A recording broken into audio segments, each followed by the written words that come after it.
नमस्कार विद्यार्थियों। स्टूडेंट, अगर आपसे कोई पूछे कि जो आप हैं वे पार्टिकल कैरेक्टर रखते हैं या वेव रखते हैं, तो आपका आंसर होना चाहिए कि हम दोनों हैं। मतलब जब हम मूव कर रहे होते हैं, जब हम मोशन फॉर्म में रहते हैं, तो हमारे साथ एक वेव एसोसिएट होती है। यानी कि कोई भी मास m का एक पार्टिकल है, वो अगर v वेलोसिटी से मूव कर रहा है, तो इस मास पार्टिकल के साथ बहुत सारी वेव एसोसिएट्स होती हैं। Every moving particle associated with a wave. Clear है? इन वेव्स का नाम जो होता है वो मैटर वेव होता है। मैटर वेव, इसको दिया था डी ब्रॉगली ने, इसीलिए इनका नाम डी ब्रॉगली वेव होता है। ठीक है, मैं अमित मिश्रा आपका बीएससी ऑनलाइन क्लासेस में स्वागत करता हूं। हम लोग बीएससी फर्स्ट ईयर का फर्स्ट क्वेश्चन लेके आए हैं और उसको पढ़ेंगे, उसको सीखेंगे, उसको लिखेंगे, अंग्रेजी भी लिखेंगे, समझेंगे भी, कैसे क्या होता है, सारी चीजें सीखते हैं। सवाल है, what is particle and wave character, dual character of matter. Matter का डुअल कैरेक्टर क्या होता है? मैटर एक पार्टिकल भी है और क्या है, एक वेव है।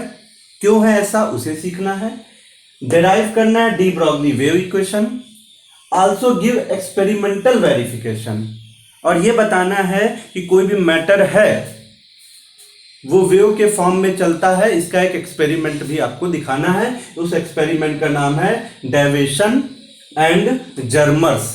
ठीक है, तो चलिए स्टार्ट करते हैं अपनी बात को। हमारे पास आइंस्टीन थे।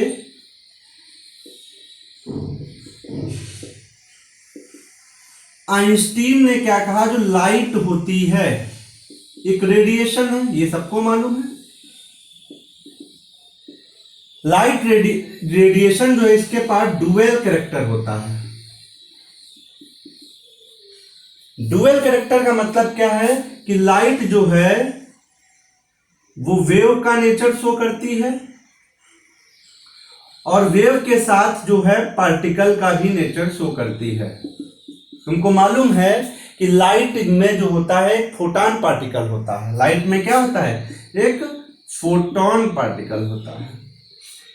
लाइट वेव नेचर शो करती है। इसको शो करने के लिए एक्सपेरिमेंटल फिनोमिना थे, जिनका नाम क्या था, इंटरफेरेंस, पोलराइजेशन, इंटरफेरेंस हो गया, पोलराइजेशन हो गया और डिफ्रैक्शन हो गया। ये तीन ऐसे फिनोमिना थे जो शो कर रहे थे कि लाइट रेडिएशन जो है वो वेव कैरेक्टर रखती है। और पार्टिकल कैरेक्टर के प्रूफ क्या थे, फोटो इलेक्ट्रिक इफेक्ट,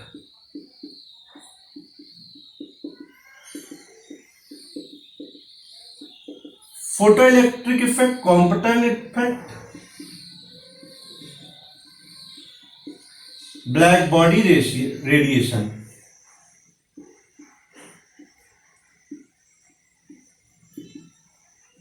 ये ऐसे फेनोमिना थे जो ये प्रूफ कर रहे थे कि जो लाइट है वो पार्टिकल नेचर है। अभी हर एक बात को हम डिस्कस करेंगे, बस A to Z series wise video देखते रहिएगा। जो भी मन में डाउट होंगे वो अपने आप क्लियर हो जाएंगे। क्लियर? अब देखो, आइंस्टीन ने जब ऐसी बात बोली, क्या बोला कि कोई भी वेव अगर चल रही है, जैसे कि लाइट हमारी है, वेव एक चल रही है, बहुत डायरेक्शन में वेव ये चल रही है। इन वेव के साथ एक फोटॉन,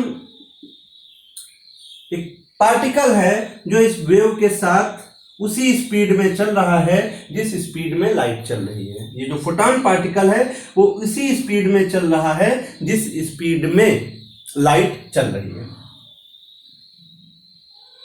इसी बात को देखते हुए हमारा जो नेचर है, हमारा प्रकृति है, उसकी सुंदरता ये है सिमेट्रिसिटी। जैसे इंसान बना है, सबके पास दो पैर है, दो आंखें हैं, पेड़ है। अब नीम का पेड़ है तो जितने भी नीम के पेड़ मिलेंगे उसमें एक जैसी पत्तियां मिलेंगी। तो वैसे हमारे नेचर में सिमेट्री बहुत ज्यादा है। तो सिमेट्री को देखते हुए भाई देखो, फिजिक्स क्या है, फिजिक्स हम लोग नेचर में फिनोमिना को देखते हैं, उन्हीं को प्रूफ करते हैं। ठीक है, तो यहां पे एक डी ब्रॉगली साहब आए थे। डी ब्रॉगली साहब आए। डी ब्रॉगली साहब ने क्या किया, इसकी सिमेट्रिसिटी को देखा। मतलब क्या किया उन्होंने कहा कि कोई अगर मास का पार्टिकल v वेलोसिटी से मूव कर रहा है तो उसके साथ क्या है, एक वेव एसोसिएट होती है, बहुत सारी वेव एसोसिएट होती हैं। अब अगर देखा जाए तो आइंस्टीन का जस्ट अपोजिट फिनोमिना ये दिखा रहा है। मतलब क्या है, यहां क्या था, वेव के साथ एक पार्टिकल एसोसिएट था, वेव के साथ एक पार्टिकल एसोसिएट था। यहां पे क्या, पार्टिकल जब मूव कर रहा है तो उसमें वेव एसोसिएट है। ये कल्पना की थी इन्होंने क्या की थी, एक कल्पना की थी, हाइपोथेसिस है। किसने दिया था, डी ब्रॉगली ने। हालांकि इन्होंने प्रूफ नहीं कर पाए थे कि कोई भी मैटर पार्टिकल अगर मूव करता है तो उसके साथ वेव चलती है। इसका एक्सपेरिमेंटल प्रूफ जो है डेविएशन एंड जर्मन ने दिया था। बातें बहुत सारी हैं, हम लोग वन बाय वन करके सीखेंगे। तो क्या यहां पे लिखेंगे, due to symmetry of nature, de Broglie suggest किया था। डी ब्रॉगली ने क्या कहा कि जो मैटर है उसके पास भी डुअल कैरेक्टर होता है। अब नजरिया बस दोनों लोग का अलग था। इन्होंने कहा था वेव के अंदर पार्टिकल एसोसिएट होता है, इन्होंने कहा था भैया पार्टिकल है कोई और वो अगर मूव कर रहा है तो उसके अंदर वेव एसोसिएट होती है। ये इन्होंने डी ब्रॉगली ने बात बोली थी। तो आज से आपके मन में एक बात बैठ जानी चाहिए। अगर कोई आपसे पूछे आप क्या हैं तो बता देना, चलते फिरते इंसान, हम एक वेव हैं। हम क्या हैं, वेव हैं, हम एक वेव हैं। कोई भी पूछे दिमाग में बस आज से रखना कि हम क्या हैं, मास वाले पार्टिकल तो है ही, उसके साथ एक वेव वाला फिनोमिना भी शो करते हैं, हम वेव की तरह भी चलते हैं। तो बात ये आई कि अगर हम वेव की तरह चल रहे हैं तो हम वेव जैसे दिखते क्यों नहीं है। इसको डी ब्रॉगली साहब ने बताया था, देखेंगे कैसे क्यों नहीं चल पाते हैं। तो बीएससी में क्या है, कुछ अंग्रेजी लिखनी पड़ती है, तो यहां हम लोग उस अंग्रेजी को लिखेंगे। इतना तो आपको समझने के लिए हो गया, उस अंग्रेजी को हम लोग लिखते हैं। क्या है अंग्रेजी,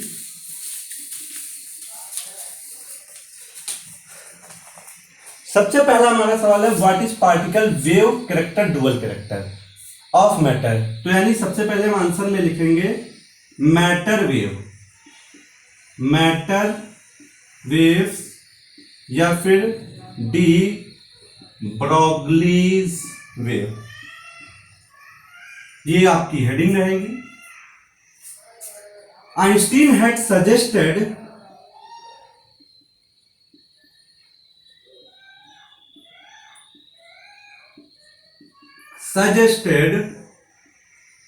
that light has dual character. देखो बीएससी में इंग्लिश लिखनी पड़ती है, आप इंग्लिश नहीं लिखोगे तो नंबर नहीं मिलते हैं, तो इसलिए बहुत जरूरी है आप एक बहुत सुंदर सुंदर नोट्स बनाइएगा ताकि रिवीजन टाइम में आपको कोई प्रॉब्लम ना आ पाए। आराम से पढ़िए, खूब लिख लिख के प्रैक्टिस करिएगा, याद हो जाएंगी चीजें। Einstein had suggested that light has dual character as, इन्होंने पहले क्या बताया था, wave, as wave and also as particle character due to symmetry of nature, due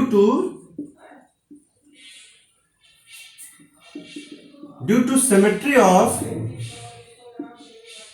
nature due to symmetry of nature, de Broglie suggested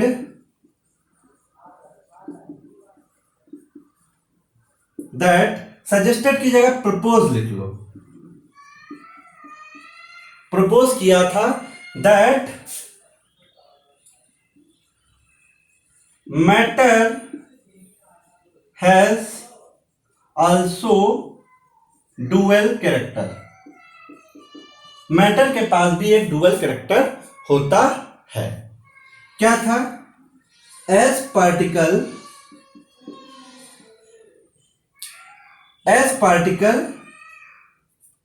and also as wave, particle character भी रखता है और wave character भी रखता है।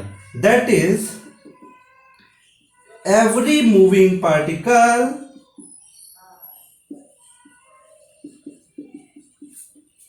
has associated with a wave। मतलब क्या है? कोई भी मास का पार्टिकल है, अगर v वेलोसिटी से मूव कर रहा है तो इसके साथ में एक वेव भी एसोसिएट कर रही है, बहुत सारी वेव एसोसिएट कर रही है। अभी आपको यह भी पता होना चाहिए what is difference between particle and wave, यानी कि पार्टिकल के क्या कैरेक्टरिस्टिक होते हैं और वेव के कैरेक्टरिस्टिक क्या होते हैं, वो भी हमें यहां पे सीखना पड़ेगा। तो इतनी बात क्या थी, डी ब्रॉगली साहब ने बोली थी कि मैटर वेव क्या होती है। Associated with a wave, these waves are called matter wave. Matter wave और डी ब्रॉगली वेव। यहां से एक चीज और पता चल रही, जो मैटर वेव होती हैं ये सोर्स यानी कि जहां से जनरेट हो रही हैं उसको लीव नहीं करती हैं मैटर वेव, लेकिन जो इलेक्ट्रोमैग्नेटिक रेडिएशन होती है वो जिस सोर्स से निकलती है उसको छोड़ देती हैं। तो अभी पूछा जाएगा what is difference between matter wave and electromagnetic wave, तो एक तुमको यहां से डिफरेंस पता चल गया होगा। क्लियर है मेरी बात? अब हमें क्या करना है? अब हमें लिखना है, अगला जो हेडिंग रहेगा वो रहेगा de Broglie wave equation, de Broglie wavelength, ऐसे कर लो, de Broglie wavelength. De Broglie wavelength हमें बतानी है क्या होती है। let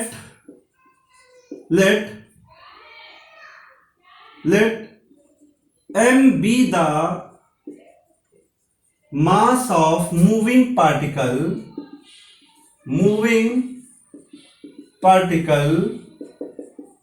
with velocity v।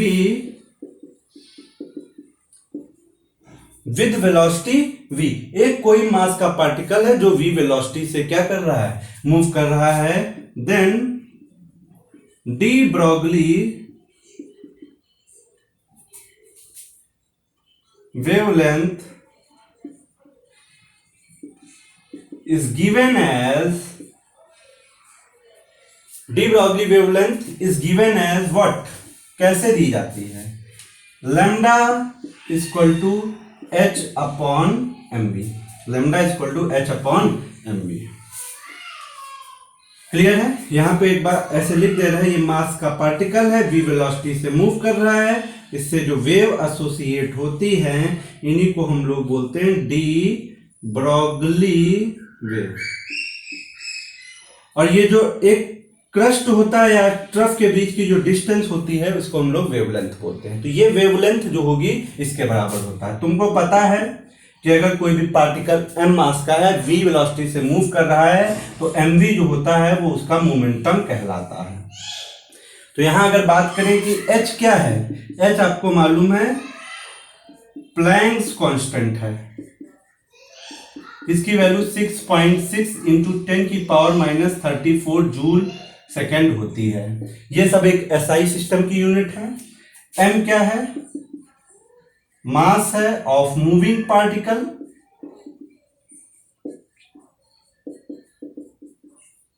We क्या है? Velocity of moving particle. P क्या है? Momentum of moving particle. ये सारी की सारी यूनिट एसआई सिस्टम में है, इसलिए लेमडा की यूनिट जो आएगी वो मीटर में आएगी। लेमडा क्या है? एक डिस्टेंस है। लेमडा क्या है? D Broglie wavelength. ठीक है, किसमें आंसर रहेगा? वो आंसर आपका मीटर में आता है।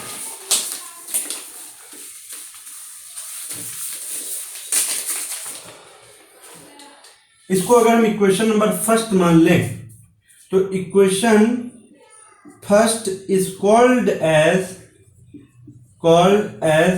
डी ब्रॉगली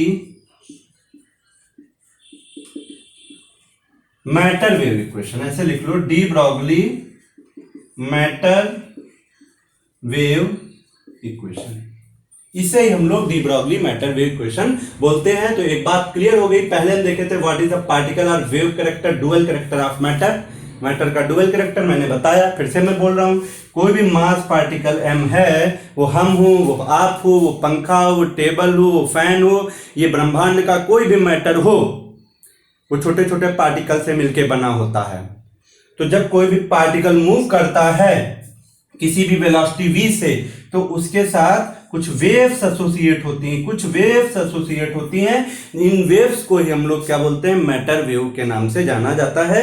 ये अलग टाइप की वेव्स थी, ठीक है, तो इसको हम लोग अलग नजरिए से पढ़ेंगे, बहुत ढंग से तरीके। इन्होंने जो है मैटर वेव आने के बाद लाइट के अंदर डुअल कैरेक्टर कैसे आया, उसको भी चीजें और क्लियरिटी थोड़ी सी आई कि अगर वेव है तो उसमें पार्टिकल हो सकता है, और अगर कोई पार्टिकल है तो उसके अंदर वेव भी एसोसिएट हो सकती है। इससे फायदा क्या लिया? जो एटॉमिक स्ट्रक्चर थे, उनकी जो थ्योरीज थी, उसमें थोड़ा सा करेक्शन किया गया, उनको और बेहतरीन तरीके से समझाया गया। जब मैटर वेव का डेवलप हुआ तो इलेक्ट्रॉन को केवल पार्टिकल ना मान के एक वेव की तरह से काम कराते थे। तो अब जो हम बीएससी में पहुंच गए, तो बीएससी में ये ज्यादातर सीखेंगे कि जो इलेक्ट्रॉन है वो पार्टिकल की तरह कम बिहेव करता है, पार्टिकल से ज्यादा इलेक्ट्रॉन की वेव की तरह बिहेव करता है। देखो, सब दो कैरेक्टर हर इंसान के पास होते हैं। देखना कौन है कि डोमिनेंट कौन होता है, कौन किस पे भारी पड़ जाता है। तो इलेक्ट्रॉन जो है, इलेक्ट्रॉन का जो वेव नेचर है वो पार्टिकल नेचर पे भारी पड़ जाता है।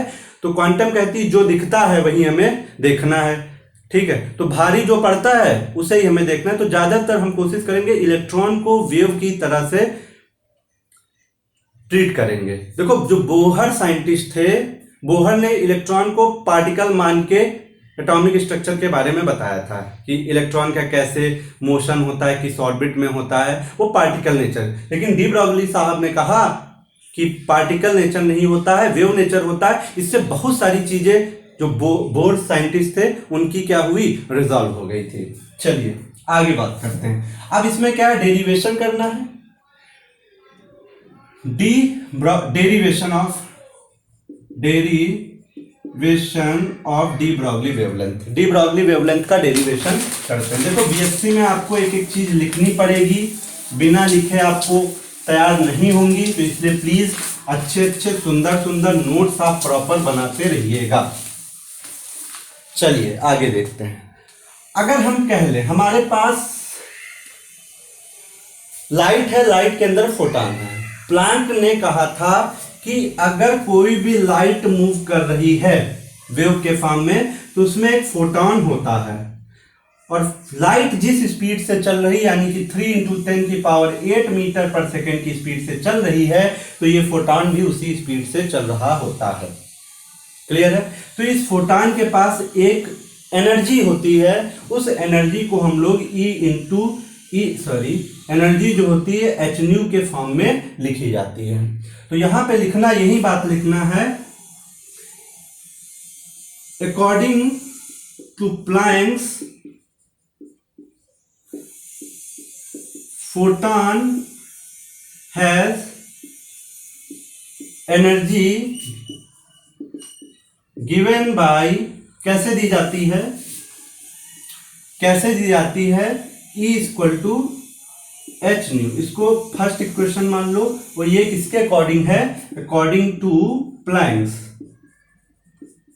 देखो एक बात सिखा दूंगा, ऐसी कोई डेरिवेशन नहीं होगा जो ना कराऊं, ऐसा कोई एक्सपेरिमेंट ना होगा जो ना कराऊं, ऐसा कोई एनालिसिस नहीं होगा जो मैं ना कराऊं। मैं A to Z चीजें कराऊंगा, बस आप मेरे साथ बने रहिएगा। क्योंकि हमें देखो बीएससी पैटर्न से काम करना, पढ़ाने तो हम इसमें अब तक आधे सवाल पे पहुंच जाते हैं, लेकिन हमें अंग्रेजी लिखनी है ना, अंग्रेजी नहीं लिखोगे तो नंबर नहीं मिलेंगे।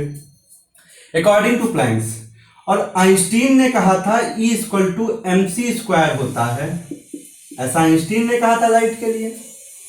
ये किसके अकॉर्डिंग टू, क्या आइंस्टीन। देखो डी ब्रॉगली साहब ने बस एक हाइपोथेसिस दी थी, एक कल्पना की थी कि कोई भी अगर मैटर चल रहा है तो उसके अंदर वेव एसोसिएट होता। उसकी वजह थी कि अगर कोई वेव चल रही थी जैसे लाइट, तो उसके अंदर पार्टिकल फोटॉन मौजूद था। एक कल्पना थी, इसके लिए इन्हों क्या, बस इतने कल्पना के लिए इनको नोबेल पुरस्कार मिला था। तो आइडिया जरूर अपने मन के अंदर लाया करो कि ऐसा हो सकता है। इस पे काम किया गया और ये देखा गया कि सही है। तो कहोगे सर हम लोग फिर वेव की तरह क्यों नहीं चलते, अभी आपको आंसर मिल जाएगा। कंबाइनिंग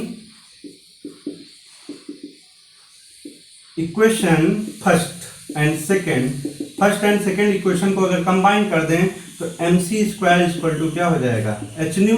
तुमको मालूम है न्यू क्या होती है, फ्रीक्वेंसी ऑफ लाइट। ये सारा काम लाइट के लिए कर रहे हैं। MC square H nu equal to frequency of light. तो न्यू इक्वल टू क्या होता है, न्यू इक्वल टू क्या होता है, C बाई लेमडा होता है। एक C से एक C कैंसिल, लेमडा इधर लेके और lambda equal to H upon MC। Lambda equal to H upon MC।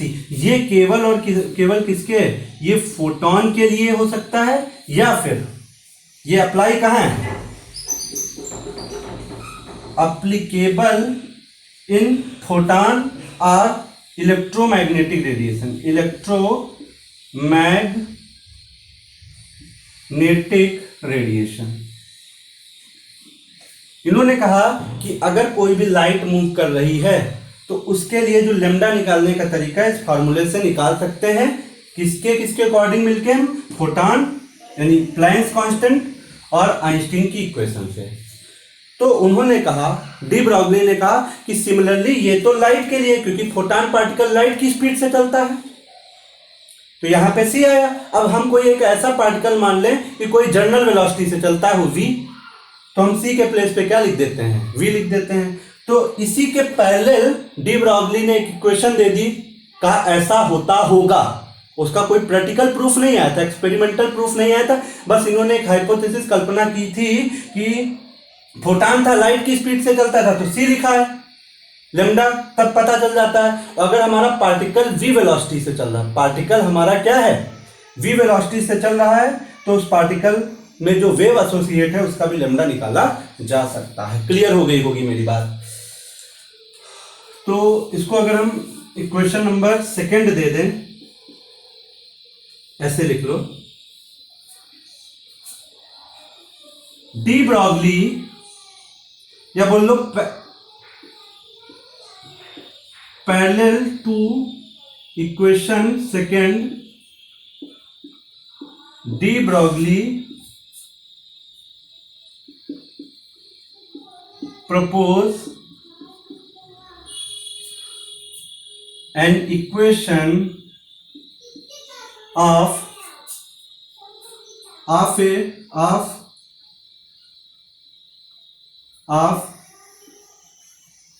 m mass particle moving with velocity v velocity से जो मूव कर रहा था उसका इन्होंने एक्सप्रेशन क्या दिया, v equal to lambda equal to H by MC। mcc जो है उस c के प्लेस पे क्या आ जाएगा, v।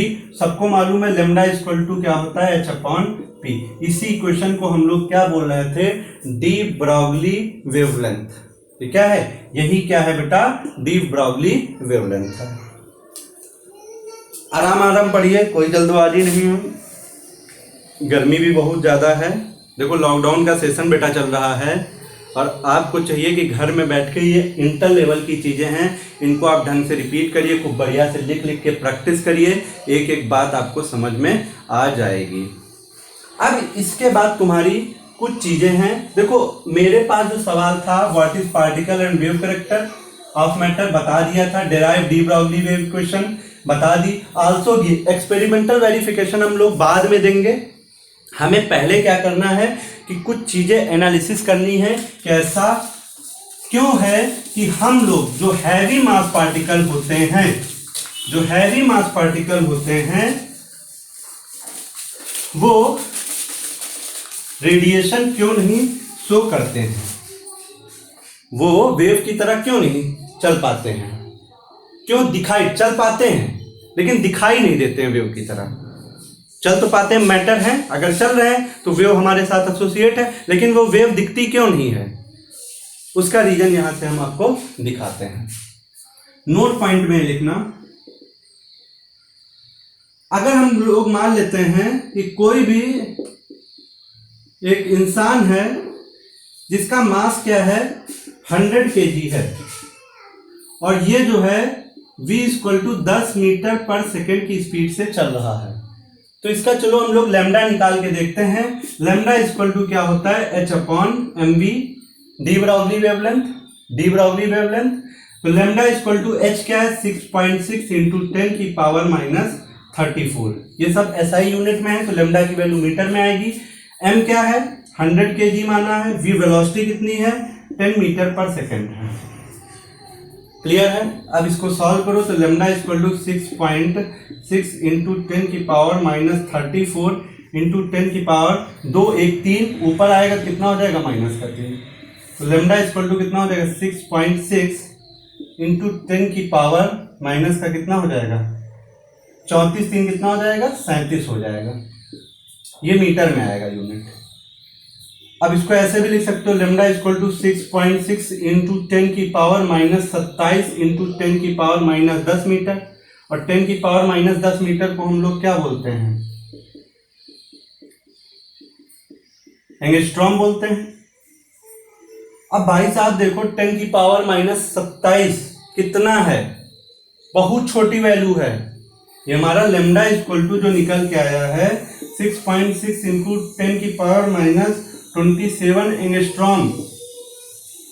ये क्या है, very small wavelength.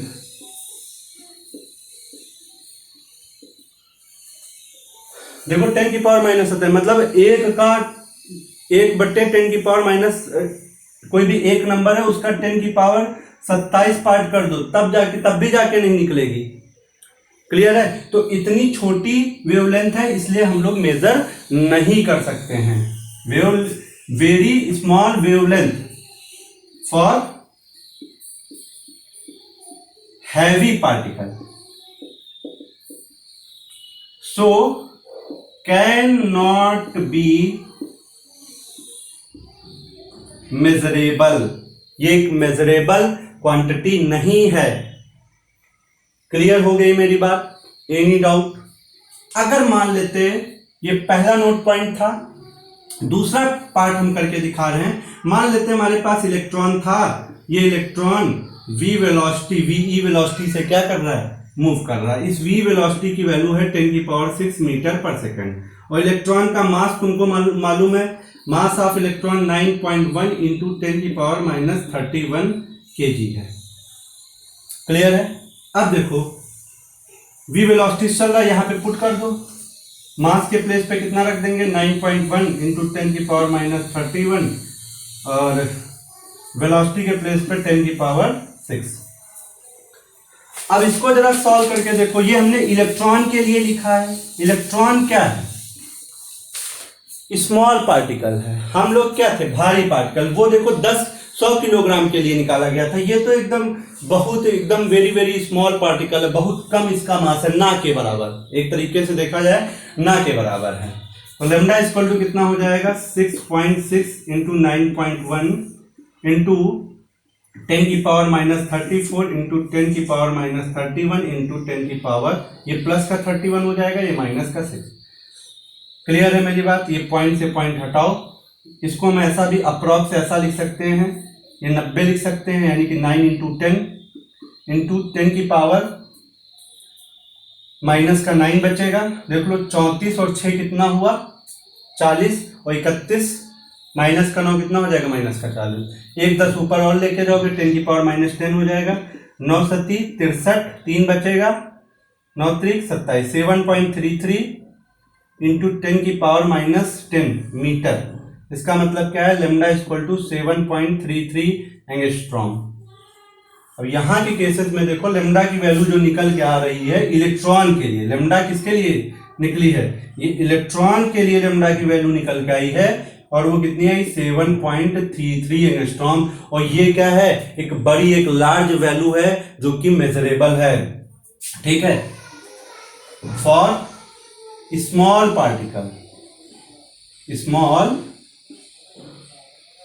Particle such as electron, such as electron है, प्रोटॉन है, न्यूट्रॉन है। ठीक है, wavelength measurable, can be measure. यहां तक कि बता दें जो गैस के पार्टिकल हैं, जो मोनोएटॉमिक गैसेस हैं, जैसे आयोडीन तो डाई एटॉमिक होगी, हमारे पास जो गैसेस हैं उन गैसेस का भी हम लोगों ने वेवलेंथ निकाला है। जो गैस के पार्टिकल रैंडमली मूव करते हैं उनकी वेवलेंथ क्या होगी हम लोग निकाल चुके हैं आयोडीन मॉलिक्यूल के लिए। तो बहुत सारी चीजों के लिए वेवलेंथ निकाल चुके हैं। अगर हम प्रैक्टिकल डेटा की बात करें, प्रैक्टिकली क्या होता है, एक्सपेरिमेंटली लिख लो,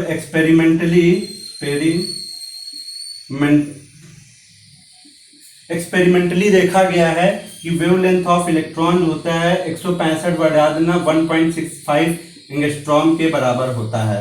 ये डेविएशन एंड जर्मन ने प्रूफ किया, अभी हम लोग भी इसको प्रूफ करेंगे, बिल्कुल बाकायदा बिंदास तरीके से प्रूफ करेंगे। तो यहाँ से कंक्लूजन ये निकला कि हमारा यहाँ से देख सकते हैं लेमडा जो है इनवर्सली प्रोपोर्शनल टू क्या है, अगर देखा जाए तो मास के इनवर्सली प्रोपोर्शनल है।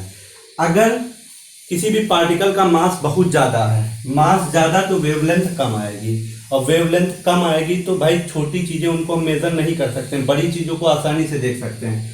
तो मास ज्यादा है तो वेवलेंथ क्या है, कम है। इसीलिए डी ब्रॉगली साहब ने कहा कि हम लोग जब चलते हैं तो उससे वेव नहीं दिखाई देती, उसकी वजह है कि हमारा मास ज्यादा है। लेकिन अगर छोटे